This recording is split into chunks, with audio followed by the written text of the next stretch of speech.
Slum ಜನಾಂದೋಲನ ಕರ್ನಾಟಕದ 16ನೇ ಸಂಸ್ಥಾಪನಾ ದಿನದ ಅಂಗವಾಗಿ ಜನವರಿ 6ನೇ ತಾರೀಕು 2026ನೇ ದಿನದಂದು ನಾವು ಕಲಬುರಗಿಯ ಎಸ್ ಎಂ ಪಂಡಿತ್ ರಂಗಮಂದಿರದಲ್ಲಿ ಒಂದು ರಾಜ್ಯ ಸಮಾವೇಶವನ್ನು ಹಮ್ಮಿಕೊಂಡಿರ್ತಕ್ಕಂಥದ್ದಿದೆ. ಈ ರಾಜ್ಯ ಸಮಾವೇಶದಲ್ಲಿ ಸುಮಾರು 18 ಜಿಲ್ಲೆಗಳಿಂದ ಪ್ರತಿನಿಧಿಗಳು, ಸುಮಾರು 500 ಜನ ಪ್ರತಿನಿಧಿಗಳು ಈ ರಾಜ್ಯ ಸಮಾವೇಶದಲ್ಲಿ ಭಾಗವಹಿಸ್ತಾ ಇರ್ತಕ್ಕಂಥದ್ದಿದೆ. ಈ ಸಮಾವೇಶದ ಉದ್ದೇಶ ಇವತ್ತು ಕಾರ್ಪೊರೇಟ್ ನವ ನಗರಗಳಲ್ಲಿ ಜಾತಿವಾದ ಮತ್ತು ನಮ್ಮ ಸ್ಲಂ ಜನರಿಗಿರ್ತಕ್ಕಂಥ ಸವಾಲುಗಳ ಮೇಲೆ ಚರ್ಚೆಗಳನ್ನು ಮಾಡ್ತಾ ಇರ್ತಕ್ಕಂಥದ್ದು.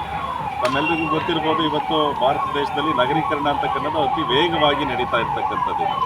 ಈ ನಗರೀಕರಣದ ಸಂದರ್ಭದಲ್ಲಿ ಯಾರು ಈ ನಗರೀಕರಣಕ್ಕೆ ಕೊಡುಗೆಯನ್ನು ನೀಡ್ತಾ ಇರ್ತಕ್ಕಂಥ ಸ್ಲಂ ಜನರಿದ್ದಾರೆ, ಈ ಸ್ಲಂ ಜನರಿಗೆ ಒಂದು ಸಾಮಾಜಿಕ ನ್ಯಾಯ ಅಂತಕ್ಕನ್ನೋದಾಗಲಿ ಅಥವಾ ಅವರಿಗೆಲ್ಲಿ ಒಂದು ಸಮಾನತೆ ತರ್ತಕ್ಕಂಥ ನಿಟ್ಟಿನಲ್ಲಿ ಅಭಿವೃದ್ಧಿ ಅಂತಕ್ಕನ್ನೋದಾಗಲಿ ಇದುವರೆಗಾಗಿ ಆಗ್ತಾ ಇಲ್ಲ.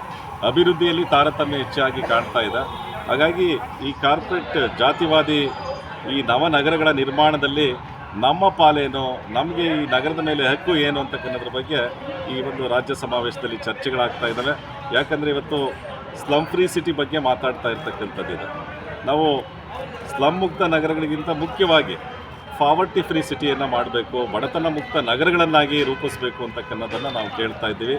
ಸಂವಿಧಾನದಲ್ಲಿ ಜನರ ಕಲ್ಯಾಣದ ಬಗ್ಗೆ ಹೆಚ್ಚಿನದಾಗಿ ಮಾತಾಡಿರ್ತಕ್ಕಂಥದ್ದಿದೆ. ಆದರೆ ಇತ್ತೀಚೆಗೆ ನಮ್ಮ ಸಂವಿಧಾನದಲ್ಲಿ ಕೊಟ್ಟಿರ್ತಕ್ಕಂಥ ವಿ ದಿ ಪೀಪಲ್ ಆಫ್ ಇಂಡಿಯಾವನ್ನು ಇವತ್ತು ಕಾರ್ಪೊರೇಟ್ ಸೆಕ್ಟರು ಕನ್ಸ್ಯೂಮರ್ಶಿಪ್ಗೆ ಏರಿಸ್ತಾ ಇದೆ.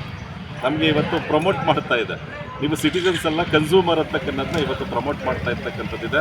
ಈ ಪ್ರಶ್ನೆಗಳನ್ನು ಮುಂದಿಟ್ಕೊಂಡು ನಾವು ಜನವರಿ 6ನೇ ತಾರೀಕು ಈ ರಾಜ್ಯ ಸಮಾವೇಶವನ್ನು ಸ್ಲಂ ಜನಾಂದೋಲನದಿಂದ ಹಮ್ಮಿಕೊಂಡಿರ್ತಕ್ಕಂಥದ್ದಿದೆ. ಈ ಸಮಾವೇಶದ ಉದ್ಘಾಟನೆಯನ್ನು ನಮ್ಮ ಜನಪದ ಅಕಾಡೆಮಿ ಅಧ್ಯಕ್ಷರಾಗಿರ್ತಕ್ಕಂಥ ಗೊಲ್ಲಳ್ಳಿ ಶಿವಪ್ರಸಾದ್ ಅವರು ನೆರವೇರಿಸ್ತಾ ಇದ್ದಾರೆ.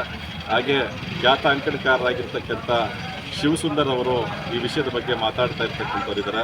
ನಮ್ಮ ಜೊತೆಯಲ್ಲಿ ಅವತ್ತು ಡಾಕ್ಟರ್ ದು ಸರಸ್ವತಿ ಅವರು, ಡಾಕ್ಟರ್ ದಾಕ್ಷಾಯಿಣಿ ಅವರು, ಹಾಗೆ ಅಂಬಣ್ಣ ಅರೋಲಿಕರ್ ಅವರು ಮತ್ತು ಡಾಕ್ಟರ್ ಫಾರೂಕ್ ಮುನಾರ್ ಅವರು ಈ ಸಮಾವೇಶದಲ್ಲಿ ಭಾಗವಹಿಸ್ತಾ ಇದ್ದಾರೆ. ಮತ್ತು 18 ಜಿಲ್ಲೆಗಳ ಸಂಚಾಲಕರುಗಳು, ಕಾರ್ಯಕರ್ತರು ಈ ಸಮಾವೇಶದಲ್ಲಿ ಭಾಗವಹಿಸ್ತಾ ಇದ್ದಾರೆ. ಇವತ್ತು ಏನು ಜಲವಂತ ಸಮಸ್ಯೆಗಳಿದ್ದಾವೆ ನಗರೀಕರಣದಲ್ಲಿ, ಸ್ಲಂ ಜನರ ಕೊಡುಗೆ ಏನಿದೆ, ಈ ಕೊಡುಗೆಯಲ್ಲಿ ನಮ್ಮ ತ್ಯಾಗ ಏನಿದೆ, ನಮ್ಮ ತ್ಯಾಗಕ್ಕೆ ಪ್ರತಿಫಲವನ್ನು ಕೊಡ್ತಕ್ಕಂಥ ನಿಟ್ಟಿನಲ್ಲಿ ಈ ಸರ್ಕಾರಗಳು ಗಂಭೀರವಾಗಿ ಚಿಂತನೆ ಮಾಡಬೇಕಂತ ನಾವು ಒತ್ತಾಯ ಮಾಡ್ತಾ ಇರ್ತಕ್ಕಂಥದ್ದು. ಎ ನರಸಿಂಹಮೂರ್ತಿ, ರಾಜ್ಯ ಸಂಚಾಲಕರು, ಸ್ಲಂ ಜನಾಂದೋಲನ ಕರ್ನಾಟಕ.